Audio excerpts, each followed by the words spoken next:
Hello दोस्तों, कैसे हैं आप। आज मैं आपको क्लास 10th फिजिक्स का पहला चैप्टर, इसके पहले मैंने आपको एक वीडियो दिया था जिसमें हमने आपको प्रकाश और प्रकाश के परावर्तन की परिभाषा बताया था। ठीक है, आज मैं आपको उसी परावर्तन के बाद आज मैं आपको गोलीय दर्पण बताऊंगा। गोलीय दर्पण क्या होता है और गोलीय दर्पण से संबंधित परिभाषाएं मैं आपको बताऊंगा। तो चलिए देखा जाए गोलीय दर्पण क्या होता है। ठीक है, यहाँ देखेंगे हम गोलीय दर्पण। सबसे पहले हम हेडिंग डालेंगे गोलीय दर्पण। दर्पण, ठीक है, गोलीय दर्पण यानी अगर हम गोलीय दर्पण की परिभाषा दें तो एक कांच का खोखला गोला ले लिए। ये आपका एक कांच का खोखला गोला है ना। किस चीज़ का गोला है आप समझ लीजिए इस चीज़ को। कांच का खोखला खोखला गोला हमने ले लिया है ना।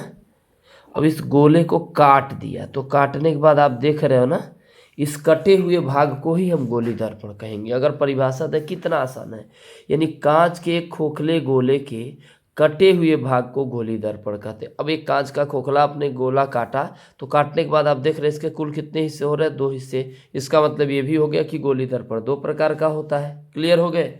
चलिए, अगर हम गोलीय दर्पण की परिभाषा दें तो क्या कहेंगे, कांच के, किसके, कांच के खोखले खोखले गोले के कटे हुए भाग को गोलीय दर्पण कहते हैं। दर्पण कहते हैं। आज समझ में आ गई आपको। यानी कांच के खोखले गोले के कटे हुए भाग के, एक कांच का खोखला गोला, उसके कटे हुए भाग को हम क्या कहते हैं, गोलीय दर्पण कहते हैं। ठीक है ना। अब कट करके 2 भाग हुआ तो हम कह सकते हैं क्या, गोलीय दर्पण। क्या कह सकते हैं, गोलीय दर्पण 2 प्रकार का होता है। कितने प्रकार का होता है, 2 प्रकार का होता है। सॉरी, प्रकार का होता है। यानी गोलीय दर्पण कितने प्रकार का होता है, 2 प्रकार का होता है। चलिए, पहला आपका होता है क्या, अवतल दर्पण। अवतल दर्पण पहला क्या होता है, अवतल दर्पण। परिभाषा आप इसकी देखिए अवतल दर्पण की। हमने एक ऐसे फिगर बनाया, देखिएगा, समझने का प्रयास करिएगा। ऐसे यही एक हिस्सा ले लिया और इसके बाहर वाले भाग पर, किस वाले भाग पर, बाहर वाले भाग पर हमने क्या कर दिया, परावर्तक पालिश कर दिया। अमोनियम 2 कटा हुआ हिस्सा है। ये इसका ध्रुव, अभी हम इसकी परिभाषा बताएंगे। ये इसका मुख्य अक्ष है, यहाँ मुख्य फोकस है, और ये आपका वक्रता केंद्र है। ठीक है ना। अब हम, ये कौन सा दर्पण हो गया, अवतल हो गया। क्या हो गया, अवतल। और ये आपका जो अभी बताए थे हम परावर्तक, क्या है ये, परावर्तक। इसके पहले वाले वीडियो में हमने बताया था पालिश है ना, परावर्तक पालिश। अब देखो, यानी अगर हम परिभाषा दें इसके, तो गोलीय दर्पण के उभरे हुए भाग पर, यानी बाहर वाले भाग है ना, कौन सा भाग, बाहर वाले भाग पर। बाहर वाले भाग को एक और नाम से जानते हैं, उभरा हुआ भाग। किस नाम से जानते हैं, उभरा हुआ भाग। यानी हम कह सकते हैं गोलीय दर्पण के उभरे हुए भाग पर परावर्तक पालिश करने से बना दर्पण अवतल दर्पण कहलाता है। क्लियर परिभाषा हो गई। गोलीय दर्पण के किस भाग पर, उभरे हुए भाग पर या बाहरी भाग पर क्या कर देने से, परावर्तक पालिश कर देने से बना दर्पण, प्राप्त दर्पण अवतल दर्पण कहलाता है। क्लियर हो गया। तो परिभाषा लिखेंगे, गोलीय दर्पण के, किसके? गोलीय दर्पण के उभरे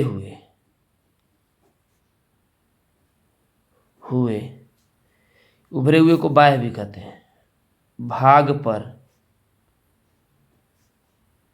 परावर्तक पालिश करने पर, परावर्तक पालिश करने पर बना दर्पण, कौन सा दर्पण? अवतल दर्पण कहलाता है। क्लियर हो गया परिभाषा? आपको कोई दिक्कत? यानी गोलीय दर्पण के, देख लीजिएगा फिगर दिखाई नहीं दे रहा, गोलीय दर्पण के उभरे हुए भाग पर परावर्तक पालिश करने से बना दर्पण अवतल दर्पण कहलाता है। यानी आप गोली दर्पण देख रहे हैं, एक प्रकार का ये गोली दर्पण ही है। इसके बाहर वाले भाग पर हमने क्या कर दिया? परावर्तक पालिश कर दिया, तो जो दर्पण बना वो कौन सा दर्पण बना? अवतल दर्पण। क्लियर हो गया आपका परिभाषा अवतल दर्पण की। अब हम परिभाषा किसकी पढ़ेंगे? उत्तल दर्पण की। किसकी? उत्तल दर्पण, ठीक है ना? किसकी परिभाषा पढ़ेंगे हम? उत्तल दर्पण। यानी उत्तल दर्पण की परिभाषा पढ़ेंगे तो ये वाला फिगर हम ऐसे बनाएंगे, कुछ इस तरह से हमारा फिगर बनेगा, और जो पालिश लगेगा वो अंदर लगेगा। कहाँ लगेगा? अंदर लगेगा। ठीक है जी। उसमें बाहर लगा था, अवतल में क्या लगेगा? पालिश बाहर लगेगा, और उत्तल में परावर्तक पालिश कहाँ लगेगा? आपका धंसे हुए भाग यानी अंदर लगेगा। ये आपका यम1 हो गया, ये आपका यम2, ये आपका ध्रुव हो गया, और ये आपका हो गया आपका इधर यफ हो गया, और ये आपका हो गया सी। क्लियर? अब देखिए हम परिभाषा कैसे देंगे। गोलीय दर्पण के धंसे हुए भाग में या भीतरी भाग में परावर्तक पालिश करने से बना दर्पण कौन सा दर्पण कहलाता है? उत्तल दर्पण कहलाता है। क्या कहेंगे? गोलीय दर्पण के धंसे हुए भाग यानी भीतर वाले भाग में। किस भाग में? धंसे हुए भाग मतलब भीतर वाले भाग में परावर्तक पालिश करने से बना दर्पण क्या कहलाता है? उत्तल दर्पण कहलाता है। चलिए इसकी परिभाषा लिखा जाए तो लिखिएगा गोलीय दर्पण, गोली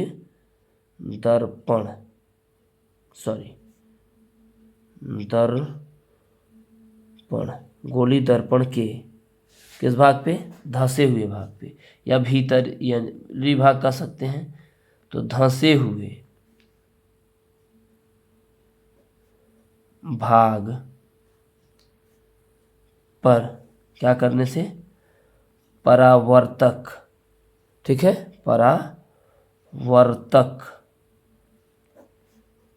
पालिश करने से बना दर्पण क्या कहलाता है? उत्तल दर्पण। कौन सा दर्पण जी? उत्तल दर्पण कहलाता है। ठीक है ना? गोलीय दर्पण के धंसे हुए भाग पर परावर्तक पालिश करने से बना दर्पण उत्तल दर्पण कहलाता है। जैसे ये कौन सा दर्पण हो गया आपका? उत्तल। इसके हमने धंसे हुए भाग पर परावर्तक पालिश कर दिया। ठीक है ना? अब एक चीज़ मैं कल आपको बताऊंगा, अगले वीडियो में आपको, क्या? गोलीय दर्पण से संबंधित परिभाषाएं, पी की परिभाषा, एफ की परिभाषा, सी की परिभाषा। ठीक है ना? तो तब तक के लिए आप तैयार करिए और हमारे इस वीडियो को अधिक से अधिक लोगों में शेयर करिए, ताकि मुझे एक हौसला मिले और अधिक से अधिक मात्रा में मैं आपके लिए वीडियो बनाऊं। जय हिंद, धन्यवाद, थैंक यू।